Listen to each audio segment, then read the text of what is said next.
Kembali lagi di Cahaya Hati Indonesia, mengenang daripada kehilangan guru kita Kiai Haji Zainuddin MZ. Insya Allah hari ini tadi kita sudah banyak sekali kisah-kisah, kebaikan-kebaikan, kenangan-kenangan yang begitu membuat kita makin rindu kepada sosok almarhum Kiai Haji Zainuddin MZ. Ini adalah mudah-mudahan jadi bekal motivasi kita untuk menjadi lebih baik lagi.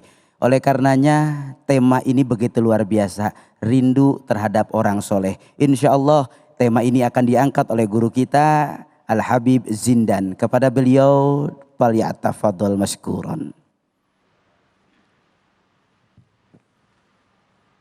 Assalamualaikum warahmatullahi wabarakatuh. Alhamdulillah. Wassalatu wassalamu ala Sayyidina Rasulillah Sayyidina Muhammad wa ala alihi wa sahbihi wa mawalah. Para kaum salihin yang dicintai oleh Allah Subhanahu wa taala, diungkapkan di dalam Al-Quran banyak hal bagaimana Allah Ta'ala menanamkan di dalam hati umat untuk cinta kepada kaum salihin. Dengan Allah Ta'ala menceritakan di dalam Al-Quran kisah para nabi-nabi dan kisah para wali-wali yang bukan nabi dan bukan rasul, seperti kisahnya Ashabul Kahfi. Dan juga Allah Ta'ala ceritakan kepada kita kisah wanita salihah Siti Maryam binti Imran dan keluarga kaum salihin, keluarga Imran berserta istrinya. Dan juga kisah dari perjuangan seorang wanita salihah Asiyah binti Muzahim atau istrinya dari Fir'aun. Semuanya itu kisah-kisah tersebut disebutkan adalah untuk menanamkan di dalam hati kita kecintaan kepada mereka. Bahkan Rasul SAW bereaksi dengan kisah para kaum salihin, kisah para nabi-nabi. Di antaranya adalah ketika menceritakan tentang Nabi Musa, perjalanan yang beliau tempuh untuk duduk menuntut ilmu kepada Sayyidina Khadir. Nabi Musa ketika mendengar tentang keberadaan Sayyidina Khadir, Nabi Musa langsung, ayo sekarang kita berjalan. La abrah hatta ablugha majma'al bahraini au amdiya huguba.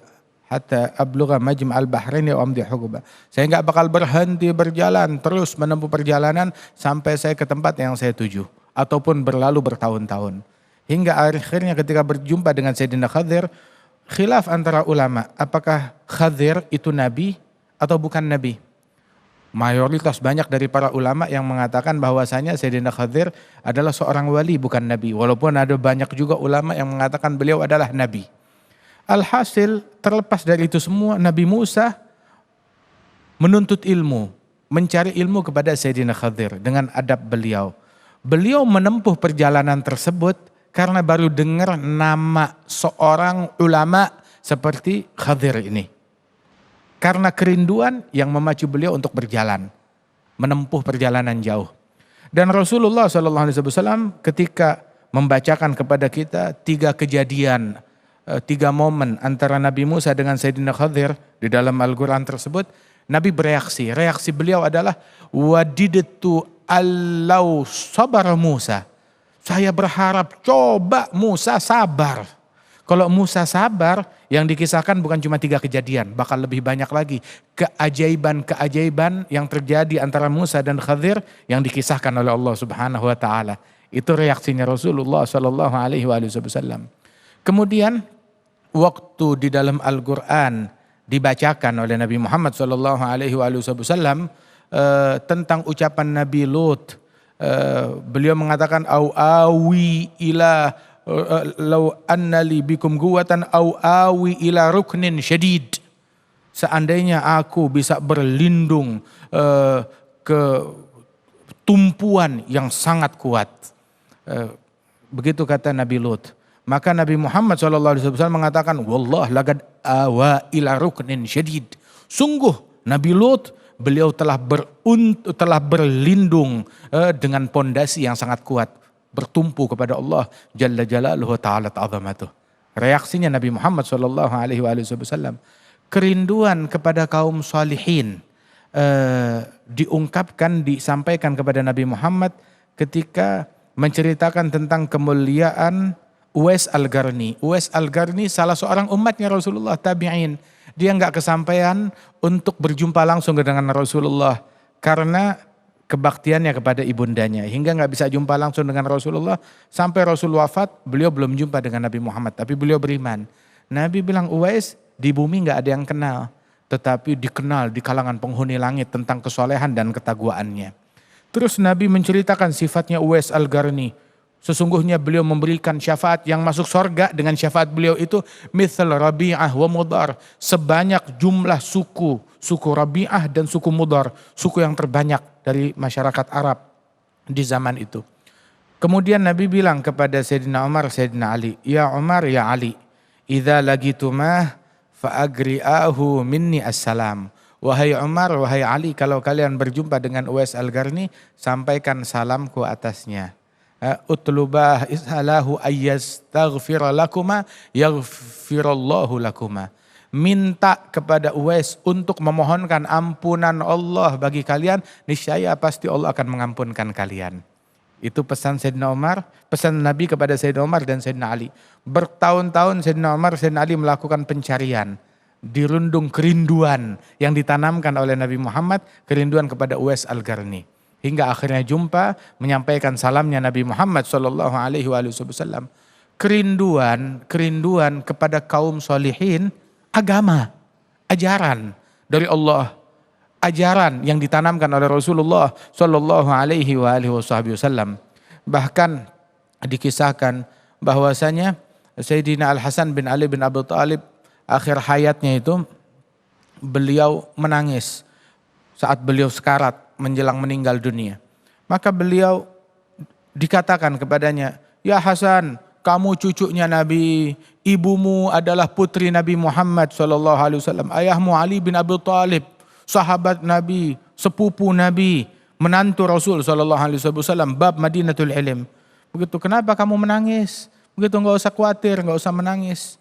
Begitu, maka Sayyidina Hasan bin Ali, beliau mengatakan, yang membuat saya menangis adalah saya khawatir saya meninggal dunia enggak ngumpul bersama mereka, ditaruh di tempat yang lain. Saya khawatir saya tidak berkumpul dengan orang-orang yang saya cintai. Bilal, sahabat Nabi Muhammad, itu beliau di akhir hayatnya, istrinya berkata, wah karbah, alangkah malangnya Bilal, kesian Bilal, susah, malang, sakit akibat sakaratul maut. Maka Bilal membuka matanya dan berkata kepada istrinya, itu kalimat enggak tepat, enggak melukiskan keadaan saya sekarang. Kondisi saya sekarang ini walaupun lagi sekarat, wa tarabah ghadan ligal ahibbah Muhammadan wa hizbah. Alangkah lezat, alangkah nikmat. Kenapa? Saya sekarat sekarang, tapi alangkah lezatnya sebab kebayang besok aku akan berjumpa dengan para kekasih Nabi Muhammad dan sahabat-sahabat beliau. Subhanallah, cintai orang soleh, rindukan mereka. Dan di dalam mencintai mereka itu ajaran Nabi Muhammad. Mahabbatuhum dini, fardi, wa sunnati, wa urwati, luthga, wa afdalu ma'indi. Dan orang yang gak mau mencintai kaum solihin ditimpa musibah. Musibahnya adalah orang yang tidak mencintai kaum solihin, orang-orang yang pantas dicintai. Baik itu sahabat Nabi, keluarga Nabi, pewaris Nabi, para wali-walinya Allah. Kalau mereka enggak cinta kepada mereka, orang-orang mulia tersebut dapat musibah. Musibahnya adalah mencintai orang yang enggak pantas dicintai. Akhirnya cintanya kepada yang enggak pantas. Kepada yang buka-bukaan aurat, kepada yang joget-jogetan, kepada yang maksiat, kepada yang bejat, kepada yang melakukan pelanggaran, waliyadzubillah min dzalik. Hati manusia mesti pencinta. Harus mencinta. Tergantung kita mau ngisi hati kita dengan orang yang pantas dicintai ataupun dengan orang yang tidak pantas dicintai. Dan kita cinta kepada Nabi Muhammad, cinta kepada semua sahabat Nabi Muhammad karena Nabi Muhammad, cinta kepada keluarga Nabi Muhammad karena Nabi Muhammad, cinta kepada pewaris Nabi Muhammad, para ulama karena Nabi Muhammad sallallahu alaihi wasallam, dan kita cinta kepada para ulama, kepada para solihin yang kita kenal ataupun yang tidak kita kenal, dan kita cinta kepada para semua wali-walinya Allah, dan kita cinta kepada almarhum al-maghfurlah Kiai Haji Zainuddin MZ. Mudah-mudahan diangkat derajatnya oleh Allah Subhanahu wa taala. Kalau dibilang tuh bahwasanya orang mati meninggal dunia, wafat. Begitu. Tetapi kalau ada yang nerusin nggak wafat. Oh. Yang mati, yang meninggal, ya nggak ada yang lanjutin. Yeah. Tetapi kalau ada yang lanjutin, ada yang nerusin, nah itu maka tetap hidup. Oke, Haji Zainuddin MZ tetap hidup insya Allah dakwahnya dan ajarannya. Amin ya rabbal alamin. Amin ya Allah ya rabbal alamin. Masya Allah tabarakallah. Begitu menyejukkan, menyentuh hati kita semua. Bahwasanya orang itu akan dikumpulkan dengan orang yang dicintainya. Kita cinta kepada Rasul, esok kelak Allah akan kumpulkan kita dengan Rasulullah Sallallahu Alaihi Wasallam. Terima kasih. Insya Allah lepas ini kita akan mendengarkan tausiah yang kedua yang akan disampaikan oleh guru kita Kiai Haji Fikri Haikal MZ. Tetap di sini, jangan kemana-mana, di Cahaya Hati Indonesia.